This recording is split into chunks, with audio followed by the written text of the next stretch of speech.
effectivement, c'est plus que le déclin, c'est vraiment l'effondrement d'un pays auquel on assiste. Oui. Voilà pourquoi j'aime les interventions de Vincent Herouet.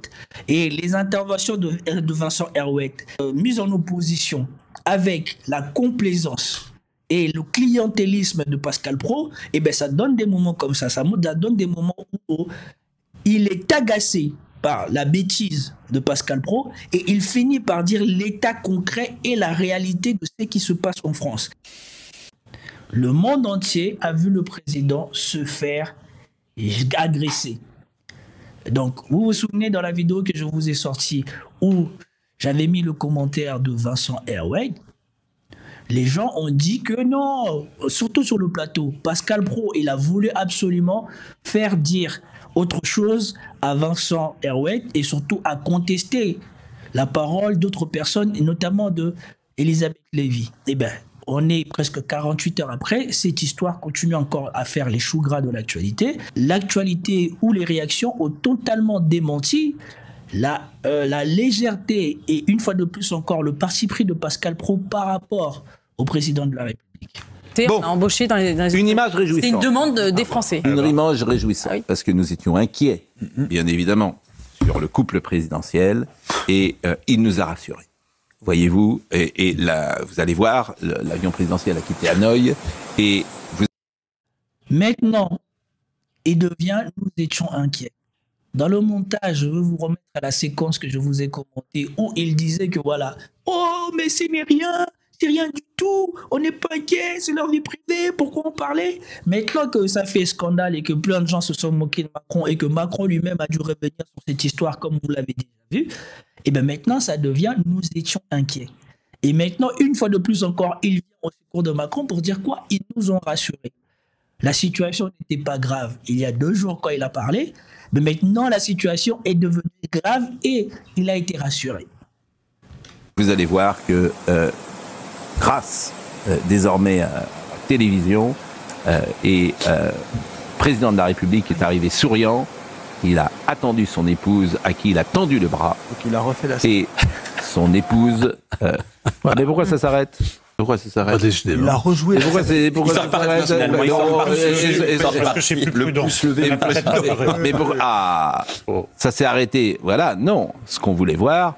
Bonjour monsieur. Bonjour, le Président. Merci. Bien voyagé, monsieur le Président. Et voilà. Et donc, simplement en voyant ces images, je me suis dit qu'il manquait une musique. Parce qu'on ne peut pas voir ces images comme ça avec l'ambiance de Jakarta. Donc je vous propose une nouvelle mise en scène, qui est plus adaptée.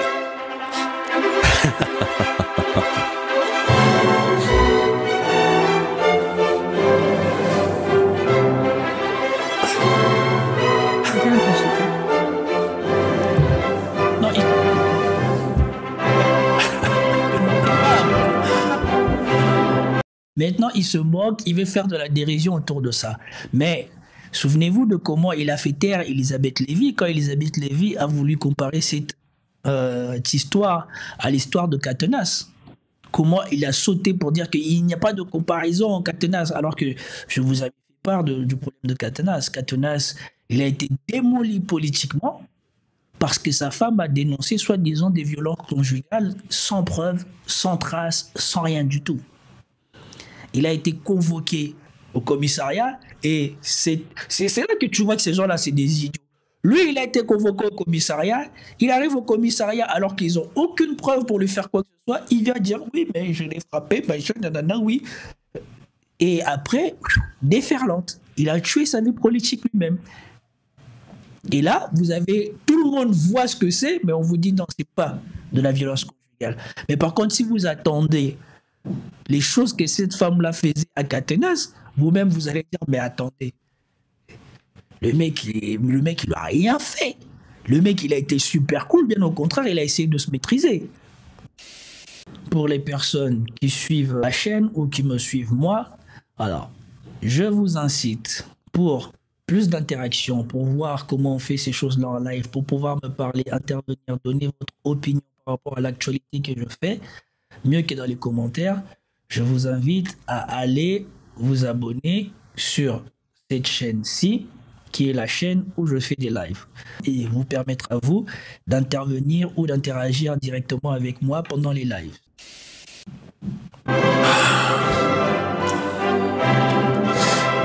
Voilà, une musique plus adaptée, vous aurez reconnu évidemment. Moi, ça me fait pas rire en fait. Lâche bien des Pourquoi? Je veux dire pourquoi ça me fait pas rire, parce que... moi, Non, mais pas ça, mais la séquence, la fameuse séquence controversée, la gifle ou, je sais pas, le chahut, je sais pas quoi. Vous qui êtes footballeur, on dit parfois que les footballeurs ne se blessent pas par hasard. Vous savez, on se blesse parce qu'il y a quelque chose qui va pas dans la tête, on fait pas le bon geste. Qu'il puisse être pris en train, ce couple, faire ce geste, quelle que soit la signification de ce geste, alors que la porte va s'ouvrir, que c'est filmé, c'est quand même la preuve que M. Macron a complètement décroché dans sa tête, quoi. Qu'il est déjà ailleurs, qu'il s'en fout de la fonction, de la représentation.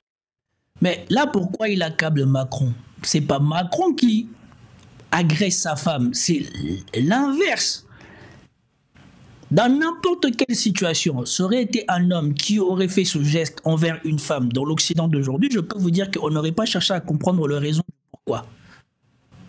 Et si vous faites des podcasts où vous écoutez des femmes parler, on vous dit que tu n'as pas le droit de toucher une femme. Bien évidemment, nous comprenons que cette façon de réfléchir ou cette assertion est due au fait qu'il y a un décalage physique énorme à l'âge adulte entre un homme et une femme. Cependant, l'inverse aussi est vrai. Dans une société où on prenne la non-violence, les femmes ne devraient pas apporter des gestes agressifs envers leurs hommes. Mais ici, il accable Macron comme si c'était de la faute de Macron. Ok, Macron est un président ridicule qui a ridiculisé la France, mais ici, en l'occurrence, il ne s'agit pas de lui. Il est victime. De la France et que, à la dernière seconde, il se permet avec sa femme, soit de chahuter, soit d'avoir une scène de ménage. Moi, déjà, je trouve que tout est en train de dégringoler, qu'on est en pleine décadence. Et là, c'est vraiment le point ultime. Vous avez un couple présidentiel qui a 12 secondes. Voilà, on y arrive. Au frais, il a écrit un livre Décadence et surtout, Emmanuel Todd vous l'a dit. L'Occident est dans un déclin. Ils ne veulent pas avouer qu'ils sont dans un déclin. Ils ne comprennent pas qu'ils sont dans un déclin. Et tout est en train de partir, je vais aller le dire, en vrille en même temps. Les présidents ne sont plus tellement des présidents. Ils désacralisent, ils démystifient la fonction. Et donc, on commence à voir des choses de n'importe où comme ça. Et les valeurs sont perdues et tout est perdu. Et par contre, ils sont jaloux. Moi, je commence à voir ça comme de la jalousie. Ils sont jaloux de voir que dans d'autres pays, la fonction est sacralisée. Les gens qui incarnent les fonctions veulent être respectés, veulent incarner quelque chose comme Vladimir Poutine. On ne connaît pas grand-chose de la vie de Vladimir Poutine et on ne voit pas ces genres d'incidents dans la vie de Vladimir Poutine. Bien au contraire, même si c'est un homme dur, bien plus souvent, on le voit être magnanime. Calmer sa sécurité si sa sécurité veut intervenir.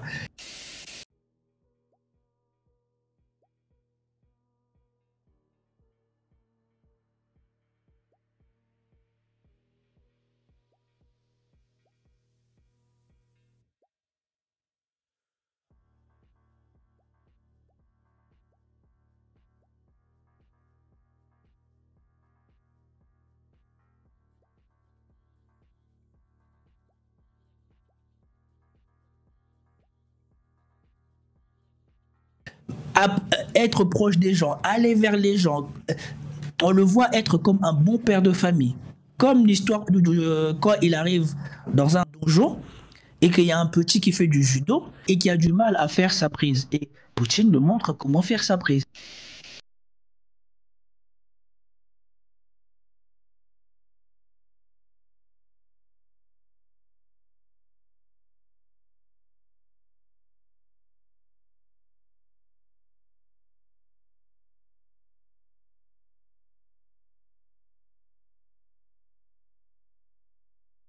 On le voit plutôt être bienveillant, tandis que les Occidentaux, on voit et on attend de plus en plus de trucs sordides sur leurs représentants. D'être un truc officiel, il représente la France, c'est pas rien, il y a des marchés derrière qui sont en train de faire soit une scène de ménage, soit de chahuter. Moi, je trouve que au-delà du symbole, je trouve ça assez grave. Donc j'ai pas envie de rigoler parce que je pense que la France est encore plus dégradée après cet épisode qu'avant. Voilà. Donc ça me fait pareil. Moi, je partage pas ce qui vient d'être dit. Je considère que ce qui s'est passé pour le coup est complètement anecdotique. Il ne faut en tirer absolument aucune conclusion. Ils sont encore dans l'avion. Ce qui m'intéresse, c'est surtout l'opinion de Vincent Herouet. Parce que tous ces gens-là ont été discrédités plus ou moins le jour où, quand ils ont commenté les choses qui se passent au Moyen-Orient. On a vu à quel point ils avaient un biais. Je ne dis pas qu'ils ne sont pas capables d'avoir des réflexions pertinentes, mais je dis que ces gens-là, pour moi, se sont discrédités. Et donc, moi, ça ne m'intéresse pas vraiment d'attendre ce qu'ils ont à dire. On écoute pour la forme. Ce qui m'intéresse, c'est de voir si la position de Vincent Herouet sera pertinente ou pas. Il pense que la porte est fermée. Voilà. Il a le droit de plaisanter s'il veut avec sa femme. Avant un moment qui est un moment effectivement important, grave, qui va lui demander beaucoup de concentration. Franchement, qu'il chahute, qu'il ait une petite dispute à ce moment-là, n'y voyons rien de plus que ça, hein, je crois. Vous avez entendu parler de la théorie des deux corps du roi ? Le Kantorowicz, il y a deux corps du roi. Oui, justement, effectivement. Vous voyez que si Louis XIV on avait filmé à l'intérieur de sa chambre à coucher, il n'y aurait pas eu des choses. Justement. Il n'y avait pas à l'époque des portables. Justement. Je pense que si à l'époque, si les réseaux sociaux avaient existé à l'époque de Louis XIV, on aurait vu les corps du roi bien abîmés aussi. Ouais. C'est aussi une époque qui filme en permanence. J'ai une vie privée. Je crains le pire quand Vincent Herouet parle sur ce sujet. Ah oui. Je prépare. Je prépare le modérateur que je suis. La chimie conjugale, les querelles, ça, on n'a rien à dire. Par contre, le fait que ça soit vu, premièrement, ça c'est un événement, c'est un fait politique, que vous le vouliez ou non. Le monde entier a vu le président se faire agresser. Hein. Il a essayé de trouver les bons mots pour ne pas accabler Macron. Et il a tout à fait raison. Tout le monde sait que dans la vie privée de tout le monde, il se passe des choses. Impunément. Et plus cette querelle. Pardon. Agresser, arrêtez. Modérateur. Okay. Agresser. On n'a pas vu ce qu'on a vu. D'accord, on n'a pas vu ce qu'on a vu. Agresser, stop. On va pas y revenir parce que franchement, c'est il n'est pas violent. Et la deuxième chose, et le deuxième fait, que vous le vouliez ou non, donc le monde entier l'a vu, il a commenté, et ça, effectivement, abaisse et la fonction et l'image du pays. Et le deuxième fait, qui est incontournable, c'est à quel point l'Élysée a menti. Ouais, ça c'est intéressant. Vous ne pouvez pas non plus, vous ne pouvez pas non plus ça le dissimuler. Oui, non, mais voilà. Juste une petite aparté. Il y a quelqu'un qui vient d'arriver et qui vient me soumettre ceci. Bonjour, vos commentaires sont pertinents, mais pour la RDC, que veut faire Kabila? Créer un micro-État au nord et sud Kivu. Après 3 mandats, il a refusé de respecter le choix du peuple. Ok. Bon, ce qui est sûr, c'est que j'ai déjà dit ici pendant le live, je reviendrai sur le discours de Kabila en détail et je rappelle que je ne suis pas un pro-Kabila. Je déteste sa gestion. Je trouve que sa gestion était catastrophique. Ça se voit que lui-même, il a abusé de la chose publique parce que sa famille est devenue milliardaire pendant son mandat, ce qui prouve bien qu'il y a un problème. Mais le fait que Kabila ait mal agi ne peut pas être l'excuse pour que le gouvernement actuel soit médiocre. C'est ça que vous oubliez. Vous pensez que parce que Kabila a fait je ne sais pas quoi, ça justifie qu'on ferme les yeux sur ce qui se passe maintenant. Non. Et donc, je reviendrai sur l'intervention de Kabila, ne vous inquiétez pas. Et donc, je repars sur la fin de l'actualité et par rapport à cette histoire de Macron. Mais ça, j'avoue, rien. Franchement, très sincèrement, moi je suis assez d'accord avec Eric Nolot. Il y a un moment d'abaissement du pays. On en est à l'ai-je bien descendu. C'est Cannes à l'envers. C'est une espèce de représentation permanente. Et puis, l'ai-je bien. Depuis que Joe Biden a quitté la scène, on ne faisait plus attention à la descente d'avion, à la descente des marches ou à la montée des marches pour aller à l'appareil. Et là, on y revient, regardez. Bon, on a quand même signé un contrat de je ne sais combien de milliards, il faut le dire. Il n'y a pas d'accord, pardonnez-moi. Je ne vois pas, il est où le rapport entre les deux. Je signe un contrat qui vaut des milliards par rapport aux besoins des gens qui signent un contrat avec toi. Une fois de plus encore, je ne vois pas la pertinence de Pascal Pro. C'est 9 milliards. Combien ? 9 milliards au Vietnam. Oui, non, mais tout ça a été négocié en amont. C'est toujours mirobolant. C'est toujours mirobolant. Vous disiez la grande concentration dont le président a besoin. Mais vous vous moquez du monde. C'est complètement le contraire. Les voyages officiels, c'est les vacances des chefs d'État. On arrive sur le tapis rouge, on a droit au flonflon, la presse est complaisante à un point qui est invraisemblable, et on n'a qu'à prendre un air un peu sérieux en serrant la main des gens qu'on va oublier 30 secondes après. Et après, on signe des contrats qui ont été négociés par d'autres, qui sont des promesses qui s'évanouiront une fois qu'on sera rentré à Paris, ou qui sont de vrais contrats qui ont été dealés depuis longtemps. Les voyages présidentiels sont les pauses, les vacances. On se soustrait aux soucis domestiques, à la dette écrasante, à la mort distribuée désormais, comme on le voudra, pour les plus pauvres, les plus déshérités. On va en parler, c'est un autre sujet, mais on va en parler. L'euthanasie, ça fait quelques brèves dans les journaux, à part le Figaro. Ça fait quelques brèves dans les journaux. C'est fait, c'est réglé. Circuler, il n'y a rien à voir. Effectivement, c'est plus que le déclin. C'est vraiment l'effondrement d'un pays auquel on assiste. Oui, alors... Voilà pourquoi j'aime les interventions de Vincent Herouet. Et les interventions de Vincent Herouet, mises en opposition avec la complaisance et le clientélisme de Pascal Praud, eh ben ça donne des moments comme ça. Ça donne des moments où il est agacé par la bêtise de Pascal Praud et il finit par dire l'état concret et la réalité de ce qui se passe en France. Et là, il vient de vous dire, parce que Pascal Praud veut faire croire que oui, mais c'est un moment sérieux, il a rattrapé ça, il a signé du contrat. Il vous dit non. Il vous dit, les voyages à l'extérieur, c'est la fête pour l'exécutif. C'est le moment où il ne vient que paraffer, finir, parachever les travaux de ceux qui ont été faits par les autres. Tu es là, tu te balades, tu n'as aucun engagement. Ce qui a été fait avant, ça ne te concerne pas. Et ce qui sera fait après, ça ne te concerne pas. Moi, je peux vous en parler, puisque je connais des gens qui participent aux préparations des réunions de président de la République ou des ministres de Finances ou des premiers ministres. Mais je peux vous dire qu'eux, ils bossent comme des tarés. Et les présidents et les ministres viennent passer quelques heures, entrer, parler, discuter, parler de ce qui les intéresse, eux, parachever, reprendre l'avion et s'en aller. Donc c'est un moment de liberté. Contrairement à ce qu'a voulu faire croire Pascal Praud, ce n'est pas un moment de contrainte. Et si, dans cet espace de liberté qui t'est offert, tu viens encore te ridiculiser, qu'est-ce que tu veux qu'on dise? Et ça, vous rappelez-vous, on vous avait dit que Macron profiterait de la guerre et de la diplomatie pour se refaire une légitimité. Parce que sur le plan interne, la France est dans la catastrophe, comme on vous dit, le poids de la dette et tout ce qui se passe. Et maintenant, même à l'extérieur de la France, il commence à devenir ridicule. Il a été ridicule à Kiev, il a été ridicule dans le train, il a été ridicule avec son ultimatum à Poutine, il a été ridiculisé par Erdogan et maintenant il a été ridiculisé par sa femme. Donc même dans la fenêtre de liberté de respiration qu'il avait, il a encore tout gâché. Voilà où on en est. Et donc, j'en ai fini avec cette histoire de Macron et sa femme, de leur je sais pas quoi, et passons à autre chose. Prochaine fois. Peace out.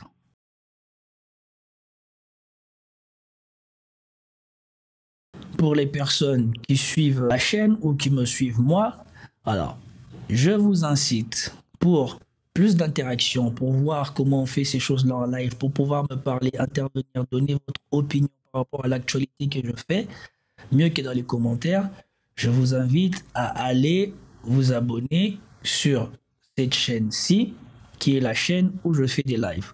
Et vous permettra à vous d'intervenir ou d'interagir directement avec moi pendant les lives.